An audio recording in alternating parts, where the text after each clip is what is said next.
और इधर उन लोग चाचा से पूछा, बोले चाचा तुम आए कैसे? बोले मैं इसलिए आया हूँ कि आपके मामा जो है धनुष यज्ञ कर रहे हैं, तो उस धनुष यज्ञ में आपका निमंत्रण है।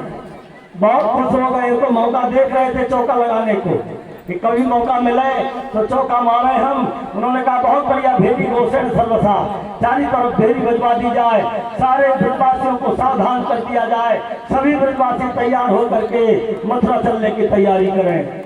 इतना सुन करके गोपियों में क्या हुआ, गोपियां धड़ाम से डर गई। एक बात जान लेना, ये गोपियों को भगवान से कभी कुछ नहीं चाहिए। गोपियां 24 घंटे दरवाजे पर खड़ी होकर के भगवान को निहारा करती थी। जब भगवान गाय लेके निकलते थे ना, गायों को लेके जाते थे सवेरे के टाइम, तो सारी गोपियां एकत्रित होकर अपने अपने दरवाजे पर खड़ी होकर के श्याम सुंदर के मुखारविंद को निहारती थी, उनकी छवि को देखती थी। भगवान भी बहुत श्रद्धा के आते थे, गोपियों से मिलना है ना, तो ऐसा हाथ पगड़ी वगड़ी बांध के जामा आमा पहन के बढ़िया रंग बिरंगे अलग अलग कपड़ा पहनते थे, हैं गोपियां देखेंगी और गोपियां भी तैयार होकर के खड़ी होती थी, हैं भगवान हमारी तरफ देखें। दरबार बजा रे, बंद करो है, बंद करा बंद करा। इसका नाम भांगड़ा है। हाँ ठीक है, उसका भी काम है, हमने सुना दिया कि हम आ गए, भ्रमण भ्रमण कर दिया।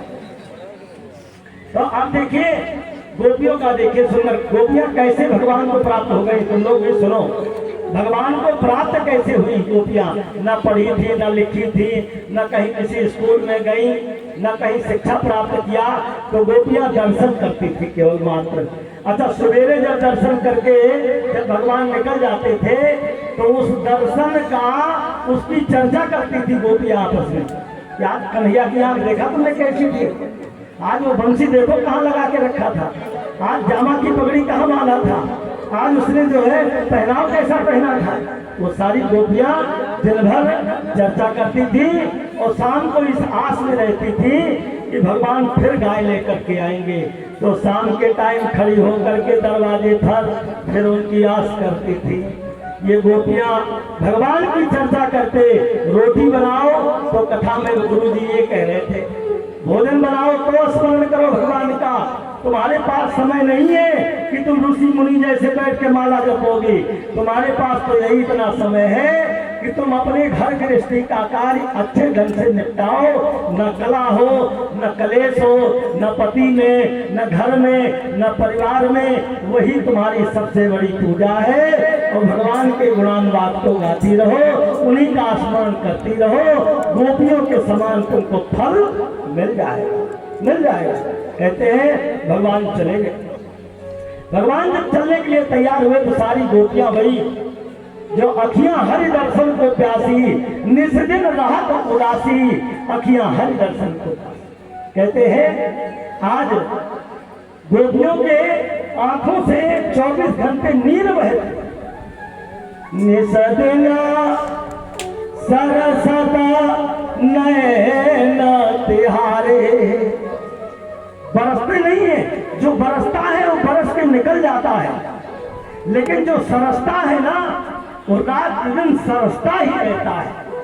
तो गोपियां बरसती नहीं थी, गोपियों के नेत्र जो है निस दिन सरसते थे, भगवान के लिए रोती रहती थी। आज अक्रूर के घोड़े के सामने आकर के खड़ी हो गई, लेट गई, बोले आ काट दिया जाए तो तुम्हारा तो नाम क्रूर है, क्रूर, और क्रूर माने निर्दयी होता है।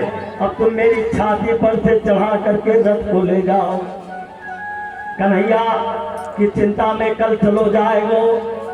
सारी गोपियां घर में रोती हैं, यशोदा रो रही है, बाबा रो रहे हैं। बाबा तो इसलिए रो रहे कि एक दिन तो ऐसा हो नहीं था, आज भले रो रो।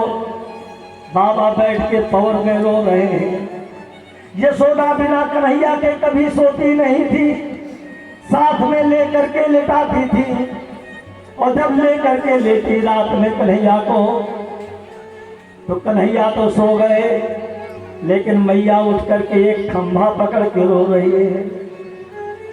यशोदा बुढ़ापा आ रहा है, चौथा पल।